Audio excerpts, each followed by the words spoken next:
We'll go ahead and get started. First question, Chris Gardner.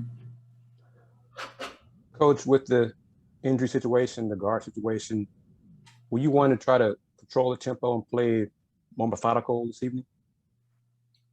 I wouldn't say that because kind of playing against their set defense isn't necessarily a good thing for us, right? So if there's opportunities that we can get the ball up the floor quickly and not allow them to get their defense set, get some easy baskets, we're going to take those opportunities. So I get where you're coming from as far as, we don't have the ball handling out there and there might be turnovers and that sort of thing. But in order for us to score the amount of points that we're going to need some easy baskets. And some of those are going to have to be in transition.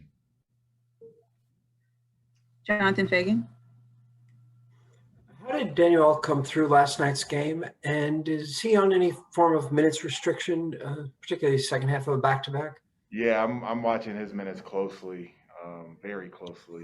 And he came out okay. I wouldn't say he came out 100% at all. I think you could see by the way he was moving when I took him out of the game last night. He's just hobbling around and struggling. So, yeah, there isn't like a set minute restriction with him, but second game of back-to-back, and him kind of coming back from this injury, I'm watching his minutes extremely close. How about Jae'Sean, the point guard? Yeah, I have to be conscious of the fact that this is our fifth game in 7 nights, and those guys have been playing a lot of minutes. So he is good to play.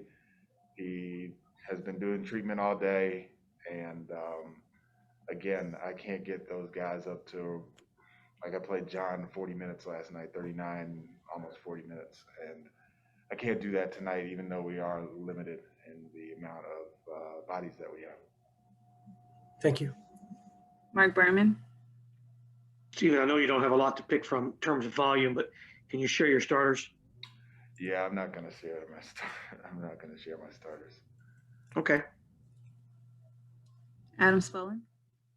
Stephen, you've been in this league a long time, but to have to face a really good team on the second night of a back-to-back in altitude, you have, I think, 8 guys available and none are point guards. Have you ever seen a deck stacked against a team like it's stacked against you right now?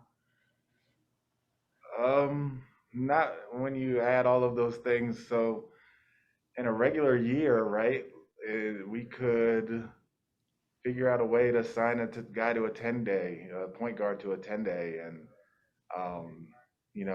give him a couple plays and throw him out there so he could play. But with the COVID protocols, you can't just get somebody and bring him in. So that's partly why we are where we are. And yeah, there's a lot. There's 5 and 7. There's back-to-back. There's 7 to 8 guys. There's lack of a point guard. All of those things. But we're here to compete, and we're going to try our hardest and play with purpose and all of those things. We had a good film session, good walkthrough this morning, and we're ready to go. One of the things you mentioned about trying to force some turnovers to get easy points that way, do you try and junk things up with the defense a little bit and maybe play some stuff that you haven't played before? Yeah, problem with junking it up with Jokić is he sees it, right? So if it's something that we've never done before, we're not super comfortable with, he has the ability to kind of pick it apart. So, yeah, there will be some defensive changes out there, but we can't get too kind of overboard to the point where we are not very comfortable with what we're doing because he has the ability to exploit every single mistake that you make. Kaylee Griffin. Hey, Coach, talking about Jokić, with just really Kelly Olynyk as your option in terms of defending him, how do you use it? What were the conversations you've had with Kelly today?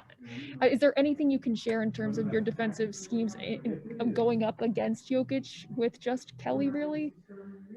Yeah, well, we have DJ Wilson who can defend him some as well, and it's up to Kelly to do his best to fight him off the block, right? And it's up to Kelly to apply ball pressure because he's such a good passer.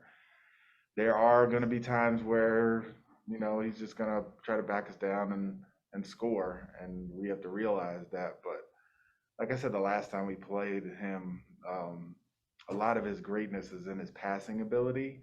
So that puts it on not just Kelly, but everybody else on the floor, not allowing them to get cuts to the rim and other things like that. So Kelly's going to have to do his best, and we have DJ Wilson to do his best as well. But we are going to mix it up as far as double teaming and whatnot. But you just can't give him a steady diet of anything, but especially double teams, because he sees everybody on the floor. Brian Bearfield.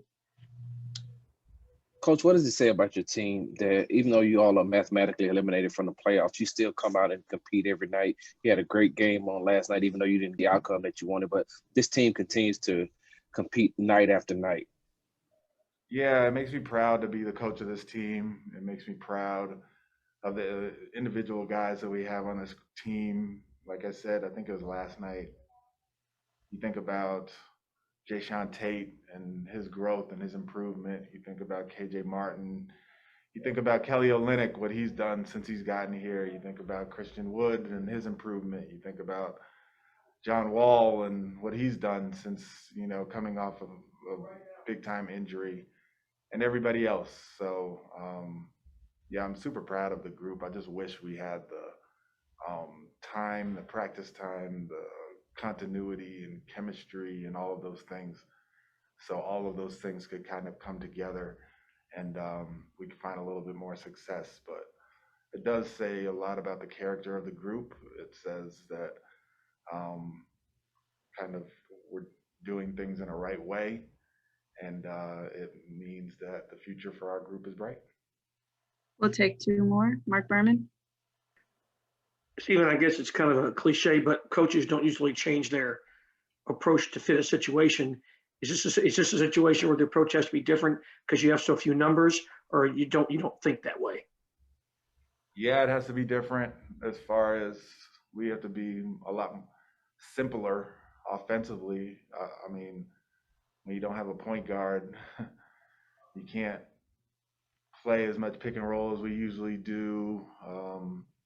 If we find that they're applying pressure on certain guys who are bringing the ball up the floor, someone else is going to have to bring the ball up the floor, and they're going to have to know how to get us kind of organized. So being organized is going to be not necessarily a challenge, but it's just going to be, we're going to play in a simple way. And some of the things that we do as far as attacking defenses can be a little bit detailed and complex, and we can't be that tonight. And then on the defensive end, it's a little bit easier because, it's not as uncomfortable for guys as far as who they're guarding and whatnot. So the defense can kind of remain the same, even though they are such a good offensive team. But the offense definitely we have to take the approach of simplicity more than usual. And last question, Jonathan Fagan. With a couple of your 8 guys hobbling, to use your word, was there any conversation about whether you could have the minimum, and what's the process on that? Are there conversations with the league and so on? Was there a chance this game couldn't have been played? No, we knew we were going to have enough to play, so there were no conversations with the league. And we do have some guys hobbling, and that's not great, but we do have enough healthy guys to go out there and fight and give it a go. So there is no possibility of the game getting canceled, and no conversations with the league or anybody else about it being canceled. Yeah, the arena's empty tomorrow. There's nothing going on. And then I did want to also ask before you ran, I'm glad I can make you laugh in this situation. Is Christian just needing a day or two, or could this be a more extended thing for him? No, I think it's a day or two. 5 and 7 for him. Lots of minutes banging against centers and chasing fours, and we've been doing a lot of switching of late, and he's been trying to contain primary scorers and primary ball handlers. And it's just the accumulation of all of those things, like day after day after day. And yeah, this is the end of a super long stretch. We had 5 and 7, then we had, what was it, 4 and 7, and then 5 and 7 again. So yeah, it's just an accumulation thing, and I don't anticipate it being anything beyond hopefully tonight and maybe some future back-to-backs. Thank you. Yep. Coach.